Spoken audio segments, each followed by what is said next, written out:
অক্টোবরে সাফ চ্যাম্পিয়ন হওয়ার প্রায় 4 মাস পর আবারও ম্যাচে ফেরা। মাঝে হলো তুলকালাম কাণ্ড, 18 ফুটবলারের সাথে কোচের দূরত্ব, সম্পর্কে টানাপোড়ে, দল থেকে বিশ্রাম নাকি ফুটবলারদের বাদ দেয়া, এ সব কিছুকে পেছনে ফেলে বাংলাদেশ নারী দলের নতুন শুরুটা হলো আরব আমিরাতের বিপক্ষে ম্যাচ দিয়ে।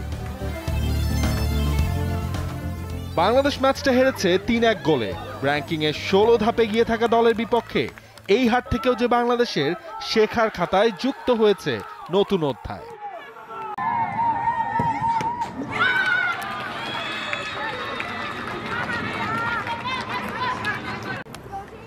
ম্যাচ শেষে পরদিন সেটাই জানিয়েছেন বাংলাদেশের নতুন অধিনায়ক আফিদা। ওরা কিভাবে খেলছে সেটা আমরা আগে জানতাম না, এখন আমরা বুঝছি ওরা কিভাবে খেলে। ওরা হাই প্রেস করে না, আমরা যখন ওদের মাঠে খেলি তখন ওরা প্রেস করে। তো এই জিনিসটা আমাদের শিখছি ওদের কাছ থেকে যে আমরা কিভাবে খেলবো পরের ম্যাচে। ওদের সাথে আমাদের দূরত্ব কতটুকু এটা আমরা বুঝতে পারতেছি। এখন আমরা বাংলাদেশে গিয়ে ওভাবে প্র্যাকটিস করবো যাতে আমরা যেন আরো ভালো খেলতে পারি। আগামী বছরের মার্চে অস্ট্রেলিয়ায় নারীদের এশিয়ান কাপ। এই বছরের জুনে সেই এশিয়ার শ্রেষ্ঠত্বের আসরের বাছাই পর্ব। সেই বাছাইয়ের প্রস্তুতি হিসেবে বাংলাদেশ খেলছে আরব আমিরাতের বিপক্ষে এই 2 ফিফা ফ্রেন্ডলি ম্যাচ। প্রথম ম্যাচে হারের পরদিন সকালে 1 ঘন্টা হয়েছে রিকভারি সেশন। সেখানেও আলোচনা হয়েছে আরব আমিরাতের ম্যাচ নিয়েই। আমাদের অনেক বেশি লার্নিং হচ্ছে, আমরা এখান থেকে অনেক বেশি শিখতে পারতেছি, তো আমাদের জন্য এটা অনেক বড়।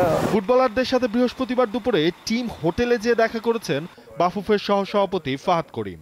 2 মার্চ আরব আমিরাতের বিপক্ষে শেষ ম্যাচ। প্রথম ম্যাচের হারে মন খারাপ না করে আগামী ম্যাচের জন্য দলের সবাইকে অনুপ্রেরণা জুগিয়েছেন, শেষটা যেন ভালো হয়। নাভিল খান, টি স্পোর্টস। দেখা করার জন্য plus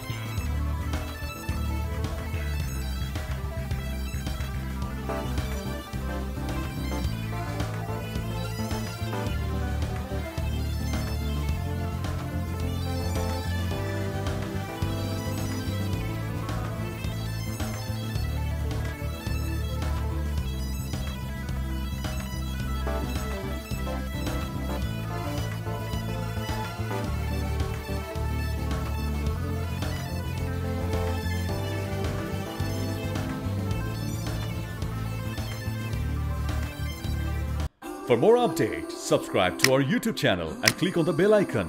Follow us on Facebook and Instagram.